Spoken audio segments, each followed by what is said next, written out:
Google ना सिर्फ अपने पेजेस को फाइंड करने में उसको अंडरस्टैंड करने की कोशिश करता है, बल्कि गूगल ये भी कहता है कि आप अपने यूजर्स को हेल्प करें कि वो आपके पेजेस ढूंढ भी सकें और उसको अंडरस्टैंड भी कर सकें। गूगल ने बाकायदा उसके ऊपर भी टिप्स प्रोवाइड की हैं, जिनमें से कुछ टॉप टिप्स मैं आपको बताऊंगा। पहली टिप गूगल ये देता है कि आप टेक्स्ट यूज़ करें इमेजेस के बगैर, मतलब इमेजेस के अलावा आप टेक्स्ट यूज़ करें, कोशिश करें कि आप टेक्स्ट के तहत बताएं और इमेजेस कम से कम यूज़ करें। सो अगर इमेजेस यूज़ करने भी हैं तो उनका ऑल्ट टैग भी मेंशन करें। तो आपको याद आएगा कि मैंने आपको बताया था कि इमेज एसईओ में गूगल इमेजेस को क्रॉल नहीं कर पाता। इमेजेस के अंदर क्या है गूगल को नहीं पता। तो इमेज को एक्सप्लेन करने के लिए हम ऑल्ट टैग्स लगाते हैं, जिसको ऑल्टरनेट टेक्स्ट भी बोलते हैं। ये ऑल्ट टैग्स या ऑल्ट एट्रीब्यूट्स, इसके डिफरेंट नाम हैं। ये ऑल्ट टैग्स क्या करते हैं, गूगल को हेल्प करते हैं अंडरस्टैंड करने में कि तस्वीर के अंदर क्या हो रहा है। तो आपको लिख के बताना पड़ता है कि इस तस्वीर के अंदर क्या हो रहा है, और उस लिखने में आप कीवर्ड्स या डिस्क्रिप्शन भी प्रॉपर्ली यूज़ कर सकते हैं। तो गूगल की पहली टिप ये है कि आप टेक्स्ट यूज़ करें, क्योंकि टेक्स्ट से गूगल मैच कर सकेगा आपके पेज के कंटेंट को उस सर्च क्वेरीज के साथ जो गूगल के ऊपर सर्चेज हो रही हैं। कोई भी बंदा मतलब ज़्यादातर सर्चेस वर्ड से होती हैं। इमेजेस सर्च गूगल ने लॉन्च की है, आप इमेज से सर्च करें तो आप इमेजेस ढूंढ सकते हैं सिमिलर, लेकिन वो एक डिफरेंट मशीन लर्निंग एल्गोरिदम है। लोगों ने अगर कुछ सर्च करना है तो वो टाइप करते हैं वर्ड्स या वो बोलते हैं वर्ड्स, तो गूगल सर्च कर पाता है। तो दोनों सूरतों में बोलेगा तो भी वो ट्रांसक्राइब होगा, लिखा जाएगा ऑटोमेटिकली, और अगर वो लिखेगा तो वो लिख ही रहा है बाकायदा, तो वो टेक्स्ट में लिखेगा और टेक्स्ट में सर्च होगा। सो गूगल प्रेफर करता है कि आप सबसे ज़्यादा टेक्स्ट में कंटेंट क्रिएट करें। दूसरा पॉइंट जो है, गूगल ये कहता है कि आपकी वेबसाइट में कोई ब्रोकन लिंक नहीं होना चाहिए, और आपका एचटीएमएल टैग वो कोड जो है वो वैलिड होना चाहिए। तो ब्रोकन लिंक्स की बात करते हैं पहले, कि ब्रोकन लिंक्स बेसिकली मैंने आपको 301 रीडायरेक्ट बताए थे कि अगर आपके ब्रोकन लिंक्स हैं वेबसाइट में तो आप उसको रीडायरेक्ट करें। ब्रोकन लिंक्स कब बनते हैं? ब्रोकन लिंक्स तब बनते हैं जब आपको कोई पेज एग्जिस्ट करता हो और बाद में डिलीट हो जाए, उसका यूआरएल चेंज हो जाए, उसका एड्रेस चेंज हो जाए, तो गूगल के डेटाबेस में वो रहता है। तो आप उसको रीडायरेक्ट करते हैं ताकि गूगल अपने डेटाबेस में उन यूआरएल्स को जब क्रॉल करेगा, तो वो यूआरएल पे जब जाए देखिएगा ये पेज चेंज हो गया है, सर्वर उसको नया एड्रेस देगा कि इस पेज का एड्रेस अब ये है। तो परमानेंटली गूगल एक नए एड्रेस पे चला जाता है और वो नया एड्रेस पुराने एड्रेस को रिप्लेस कर देता है गूगल की डेटाबेस के अंदर। लेकिन अगर आपके वेबसाइट में ब्रोकन लिंक्स हैं और गूगल के पास वो इंडेक्स हैं और आपने बॉदर नहीं किया उनको फिक्स करने का, तो गूगल जब आपको खुद कमेंट कर रहा है कि भाई आप ब्रोकन लिंक्स फिक्स करें, तो आप इमेजिन करें कि अगर आप नहीं करेंगे तो गूगल को कैसा फील होगा। तो गूगल इस बात पे यकीनन जज कर रहा है लोगों को, क्योंकि वो बाकायदा बता रहा है कि भाई आप फिक्स करें। रीज़न रीज़न ये कि लोगों को भी ब्रोकन लिंक्स नज़र आ रहे हैं, और जब लोग क्लिक करके वेबसाइट पे जाएँगे उनको 404 एरर नज़र आएगा।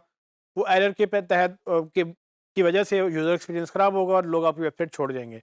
आपको तो नुकसान होगा ही, लेकिन इस बात की पेनल्टी गूगल आपको देगा कि भाई आपने क्यों ब्रोकन लिंक्स फिक्स नहीं किए, तो वो आपको एसईओ में नीचे डी रैंक करने की कोशिश करेगा।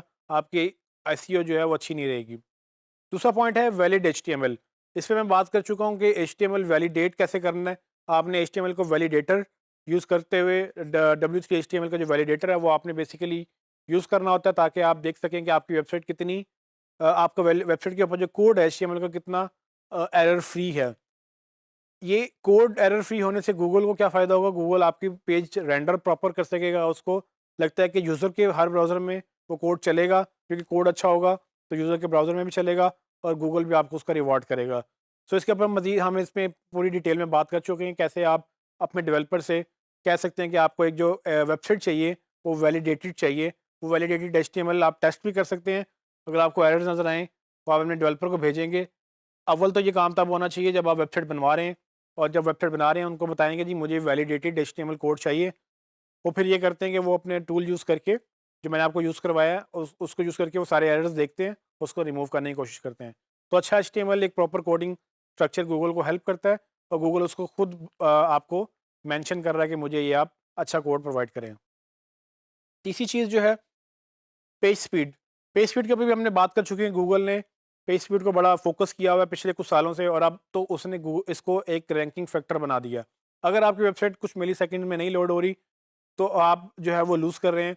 इसके ऊपर भी मैं आपको एक एक्सपेरिमेंट करके दे चुका हूँ कि किस तरह से आप टेस्ट करते हैं अपनी पेज स्पीड को, और कैसे डेवलपर से आप अपनी पेज स्पीड को ऑप्टिमाइज़ करवाते हैं। तो आपने वही गूगल पेज स्पीड का टूल यूज़ करके उनको अपने डेवलपर से वो चीज़ें सारी फिक्स करवानी है, क्योंकि गूगल ने उसको एज़ अ रैंकिंग फैक्टर अपनी वेबसाइट के ऊपर मेंशन किया हुआ है। अगर आप ये नहीं करेंगे यूज़र को नुकसान होगा, यूज़र को नुकसान होगा तो गूगल आपको पेनल्टी डालेगा। ये चीज़ हम बार-बार रिपीट कर रहे हैं, लेकिन ये अंडरस्टैंड करें कि कितना इंपॉर्टेंट है कि गूगल कैसे यूज़र को प्रेफ़र करता है कि उसने अपनी वेबसाइट में ये गाइडलाइंस लिखी हुई हैं, इवन दो गूगल ये कहता है कि मैं एसईओ को एंडोर्स नहीं करता हूँ। तो गूगल एसईओ को एंडोर्स ना करने के बावजूद भी गूगल ये टिप्स आपको बता रहा है। एक और पॉइंट जो है मोबाइल रिस्पॉन्सिव एंड डिज़ाइन। तो ये स्पीड के साथ रिस्पॉन्सिवनेस भी आपको याद होगा कि मैंने आपको पढ़ाई थी कि मोबाइल रिस्पॉन्सिव कितना ज़रूरी है किसी भी वेबसाइट का होना। अगर आपकी आपकी वेबसाइट मोबाइल पे नहीं चल रही, टैबलेट पे नहीं चल रही है तो बहुत अच्छी नहीं लग रही है। गूगल इसका भी रिवार्ड करता है आपको कि आप यूज़र के लिए अगर अच्छी वेबसाइट बनाएँगे, जो-सी स्क्रीन आपका यूज़र यूज़ कर रहा है, उस पे आपकी वेबसाइट कैसी नज़र आ रही है, ये मैटर करता है और ये रिस्पॉन्सिव वेबसाइट कहलाती है। अगर वो वेबसाइट ठीक प्रॉपर्ली एडजस्ट होके प्रॉपर सेंस बन रहा है उसका, तो गूगल आपको रिवार्ड करेगा अच्छी एसईओ के साथ। नहीं बन रहा तो गूगल आपको पेनल्टी डालेगा।